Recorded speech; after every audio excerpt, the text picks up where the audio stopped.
साधक के YouTube platform में आपका स्वागत है। आज निबंध से संबंधित राष्ट्रवाद टॉपिक के बारे में मैं आपको बहुत सारी जानकारी उपलब्ध कराने वाला हूं। राष्ट्रवाद एक महत्वपूर्ण निबंध का टॉपिक है और लगभग हर एग्जाम में इससे संबंधित एक ना एक क्वेश्चन जरूर रहता है। तो मैं आज आपको कुछ जानकारियां उपलब्ध कराऊंगा और उसी को आधार बना के आप राष्ट्रवाद से संबंधित कोई भी निबंध बहुत अच्छे तरीके से लिख सकते हैं। तो चलिए आज की क्लास हम शुरू करते हैं और देखते हैं कि राष्ट्रवाद के बारे में सबसे पहले हम जानने की कोशिश करेंगे कि किस तरह के विषय आते हैं। जैसे राष्ट्रवाद एक मिथ्या चेतना या राष्ट्र प्रेम की स्वाभाविक अभिव्यक्ति है। तो मैं जो चीजें आपको उपलब्ध कराने वाला हूं, मैं राष्ट्रवाद का महत्व उपलब्ध कराऊंगा, राष्ट्रवाद के सकारात्मक पक्ष उपलब्ध कराऊंगा, आपको नकारात्मक पक्ष उपलब्ध कराऊंगा। इस तरह से बहुत सारी चीजें उपलब्ध कराऊंगा और यदि आप में लिखने की अच्छी कला है तो आप उन चीजों का प्रयोग करके अपने निबंध को सुंदर बना सकते हैं। उसी प्रकार दूसरा सब्जेक्ट आता है, दूसरा विषय पूछा जा सकता है भारतीय राष्ट्रवाद एक प्रेरणा। इसी बात को आगे बढ़ाते हैं तो राष्ट्रवाद से संबंधित कुछ महत्वपूर्ण कोटेशन और पंक्तियां मैं आपको उपलब्ध करा दूंगा कि कोई भी राष्ट्रवाद यदि आपको दिखता है अपने निबंध में तो ये कोटेशन, ये पंक्तियां आप लिख सकते हैं। मैं एक बार अपने आप को फिर से रिपीट कर रहा हूं, इसके लिए आपको चाहिए कि आप में लिखने की कला होनी चाहिए, तभी आप इसका सही तरीके से इस्तेमाल कर सकते हैं। जैसे कथन, राष्ट्रवाद वह आस्था है जो लोगों को एकजुट करता है, स्वामी विवेकानंद जी का ये कथन है। जब आप लिखिए तो कह सकते हैं कि राष्ट्रवाद के बारे में स्वामी विवेकानंद जी ये सोचते थे और आप लिख सकते हैं। उसके बाद रविंद्रनाथ टैगोर जी, अपने जीवन से ज्यादा अपने देश को महत्व देना राष्ट्रीयता दर्शाता है।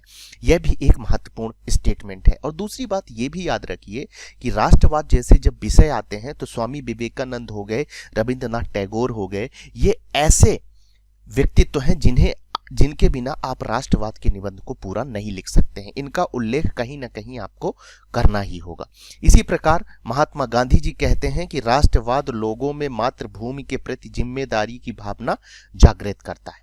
चलिए आगे बढ़ते हैं। जब आगे बढ़ते हैं तो हमारे सामने राष्ट्रवाद का एक सामान्य परिचय। जब आपको इंट्रोडक्शन लिखना हो तो बहुत सारी, केवल मैं ये नहीं कहता कि आपको इन्हीं चीजों से बंधे रहना है, आपको ये चीजें प्रयोग करना है और इससे अच्छी चीजें आप यदि निबंध में लिख सके तो आप लिखिए।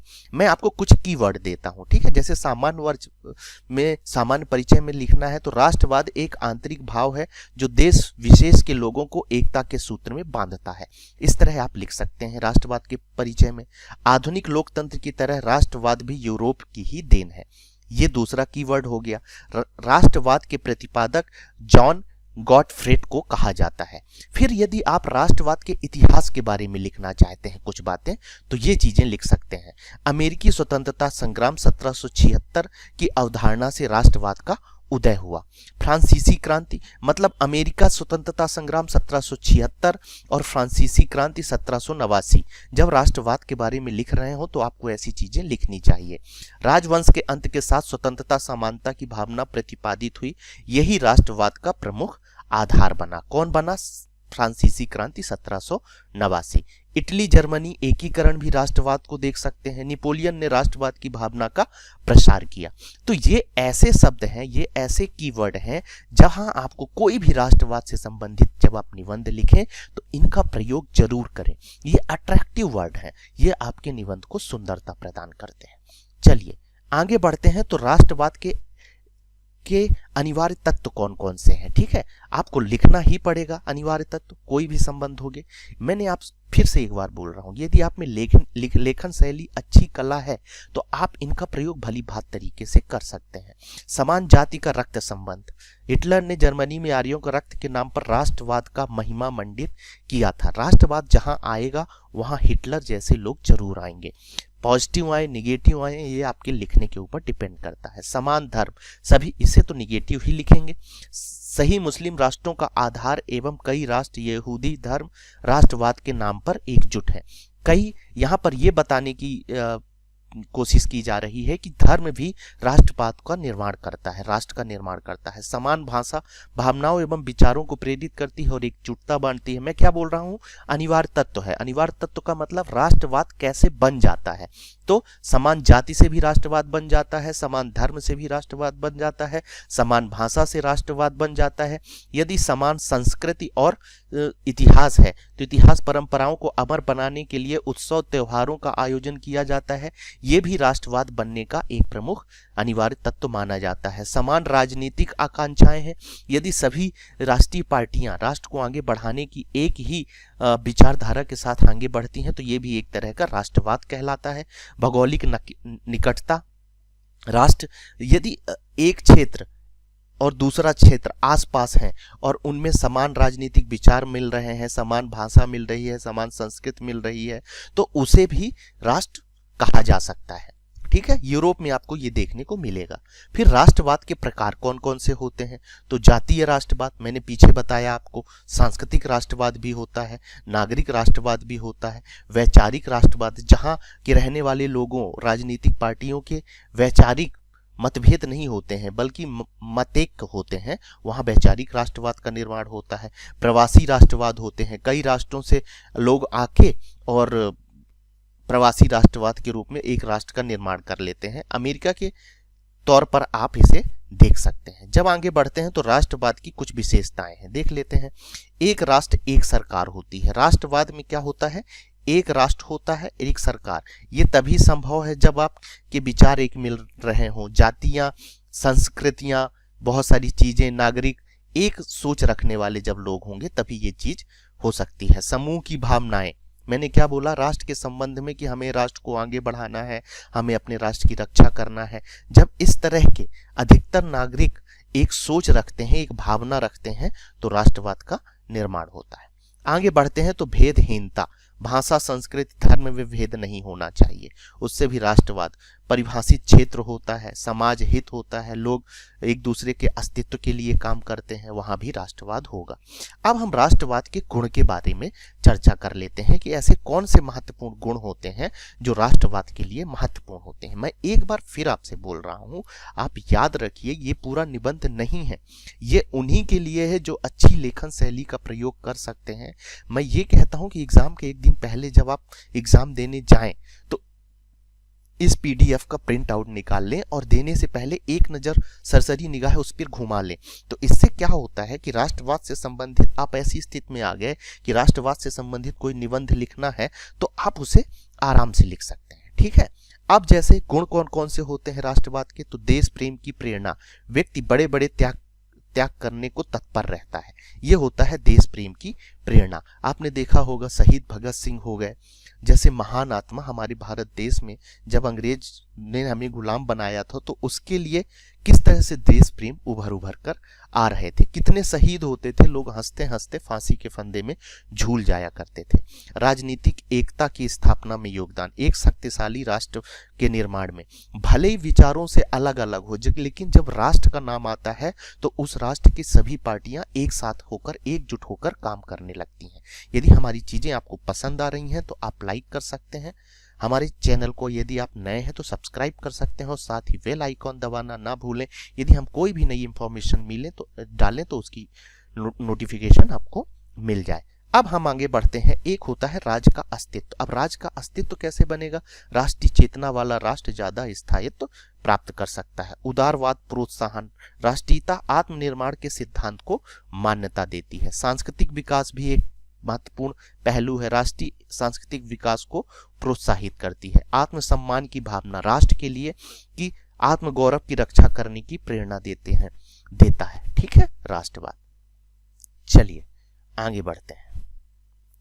अब हम बात करते हैं विश्व बंधुत्व पोषक। राष्ट्रीयता व्यक्ति के दृष्टिकोण को व्यापक बनाकर अंतरराष्ट्रीय मैत्री और सहयोग को भी प्रोत्साहित करती है। आर्थिक विकास में योगदान, आर्थिक दृष्टि से संपन्नता के लिए एकजुट होना राष्ट्रवाद के लिए बहुत ही महत्वपूर्ण होता है। अब राष्ट्रवाद के क्या दोष हैं और विपक्ष में यदि आपको तर्क लिखना है, क्योंकि कोई भी निबंध जब लिखा जाता है तो पैराग्राफ के रूप में लिखा जाता है। तो एक पैराग्राफ आप पक्ष के रूप में लिख दीजिए राष्ट्रवाद के, उसकी प्रशंसा कर दीजिए। और ऐसा नहीं है कि राष्ट्रवाद की जो भावना है उसमें पूरे ही सभी अच्छे गुण हैं, उसमें कुछ न कुछ कमियां भी हैं, तो आप उसे उन कमियों को विपक्ष के रूप में, दोष के रूप में लिख सकते हैं। देखते हैं जैसे एक नज़र, इनमें से यदि आप 4-5 चीजें भी लिख दिए तो बहुत अच्छा रहेगा। जैसा विश्व शांति के लिए घातक। राष्ट्रवाद आपने देखा होगा, जर्मनी के कारण ही प्रथम विश्व युद्ध, द्वितीय विश्व युद्ध, जर्मनी ने 2 विश्व युद्धों का श्रीगणेश किस कारण किया कि हमें अपने राष्ट्रवाद, मैक्सिमम राष्ट्र को हमें जीतना है, अपने राष्ट्र को शक्तिशाली बढ़ाना है। जब राष्ट्रवाद अति में पहुंच जाता है तो विश्व शांति अपने आप खत्म होने लगती है और वो विश्व युद्ध की ओर चली जाती है। ठीक है, अब आगे बढ़ते हैं। सैनिकवाद और युद्ध को प्रोत्साहन। जब वहां के नेता, एक राष्ट्र के नेता सैनिक की संख्या ज्यादा बढ़ाने लगते हैं, विदेश नीति में आक्रामक नीति अपना लेते हैं, तो राष्ट्रीयता का उग्र रूप हमें जर्मनी और फ्रांस में कई बार देखने को मिला है। ठीक है, आगे बढ़ते हैं। तो साम्राज्यवाद का उदय। उग्र राष्ट्रवाद की भावना सारे विश्व को अपने राज्य के रूप में देखना चाहती है। तो साम्राज्यवाद का जो उदय होता है वो भी राष्ट्रवाद के कारण होता है और ये इसका नकारात्मक पक्ष है। छोटे छोटे राज्यों का गठन। यूरोप में अनेक छोटे छोटे राज्यों की स्थापना उग्र राष्ट्रीयता का ही परिणाम है। ठीक है ना। और छोटे राज्यों का क्या है, कुछ भी आप कहिए, मैं पक्ष विपक्ष की बात नहीं कर रहा हूं, लेकिन छोटे राज्य कहीं ना कहीं विकास के स्तर पर थोड़ा सा शिथिल पड़ जाते हैं। ठीक है। व्यक्ति का चारित्रिक पतन होने लगता है। संकीर्ण राष्ट्रीयता व्यक्ति को स्वार्थी और अहंकारी बना देती है। अब ये सारी चीजें इस पर निर्भर कर देती हैं कि राष्ट्र कैसे बना है। यदि राष्ट्र एक जाति से बना है, एक धर्म से बना है, तो वो केवल एक ही जाति को स्वीकार करते हैं। ठीक है ना। तो जो व्यक्ति का चारित्रिक, वो मानवता को भूलकर अपने जाति के बारे में सोचने लगते हैं, अपने धर्म के बारे में सोचने लगते हैं, तो राष्ट्रीय संकीर्णता व्यक्ति को स्वार्थी और अहंकारी बना देती है। अंतरराष्ट्रीय विकास में बाधक। हमारे जैसे भारत देश विश्व बंधुत्व की भावना को आगे बढ़ाने के लिए प्रेरित होते हैं, लेकिन क्या होता है कि जब राष्ट्रवाद का विकास कहीं होने लगता है तो वो केवल अपने राष्ट्र के बारे में सोचने लगता है। और जब अपने राष्ट्र के बारे में सोचने लगता है, अभी प्रेजेंट टाइम में नॉर्थ कोरिया को देखा जा सकता है कि वो केवल और सारे विश्व से कट चुका है वो। ठीक है ना। अन्य राष्ट्रों के प्रति दृष्टिकोण भी उसकी संकीर्ण हो जाती है। चलिए आगे बढ़ते हैं। भारत में राष्ट्रवाद के उदय के कारण। क्या कारण है कि भारत में राष्ट्रवाद देखने को मिलते हैं? जैसे औपनिवेशिक प्रशासन के कारण भारत में अंग्रेजों के द्वारा जो शासन किया जाता था, उसके कारण औपनिवेशिक शासन के कारण भारत में राष्ट्रवाद का उदय हुआ। अब देखते हैं इसमें क्या लिख सकते हैं कि ब्रिटिश शासन ने ग्रामीण उद्योग और कृषि को नष्ट कर दिया। भारतीय अर्थव्यवस्था पर विनाशकारी प्रभाव प्लासी और बक्सर के युद्ध के साथ प्रारंभ हुआ। तो ये इतनी चीज मैंने लिख दी है। यदि आप लिख लिए, आप में यदि भारत में राष्ट्रवाद के उदय से संबंधित कोई टॉपिक लिख रहे हैं और पहला आपने डाला औपनिवेशिक प्रशासन, ये हेडिंग डाली आपने, तो केवल इतना आप यदि लिख देते हैं किसी चीज में तो उतना सफिशियंट है। इसीलिए मैंने आपको कीवर्ड दिया है। ठीक है। भारतीय पुनर्जागरण ने भी राष्ट्रवाद के उदय में प्रमुख भूमिका निभाई। व्हाइट मैन बर्डन थ्योरी इसमें महत्वपूर्ण थी। कुरीतियों एवं रूढ़ियों से मुक्ति दिलाई। राजा राम मोहन राय जी का नाम आप यहाँ लिख दीजिए। यदि आपने इतिहास पढ़ रखा है तो उन्हीं चीजों को रिलेट करके आप निबंध लिखिए तो बहुत खूबसूरती से लिख सकते हैं। ठीक है। तो और इस क्लास की पीडीएफ को यदि आप डाउनलोड करना चाहते हैं तो हमारे चैनल साधकता अचीवर में जाकर वहां से डाउनलोड कर सकते हैं। यदि हमारी चीजें आपको पसंद आ रही हैं तो आप लाइक कर सकते हैं, हमारे चैनल को आप सब्सक्राइब कर सकते हैं। आप सभी के उज्जवल भविष्य की शुभकामनाओं के साथ आज की क्लास हम यहीं समाप्त करते हैं। थैंक यू, धन्यवाद।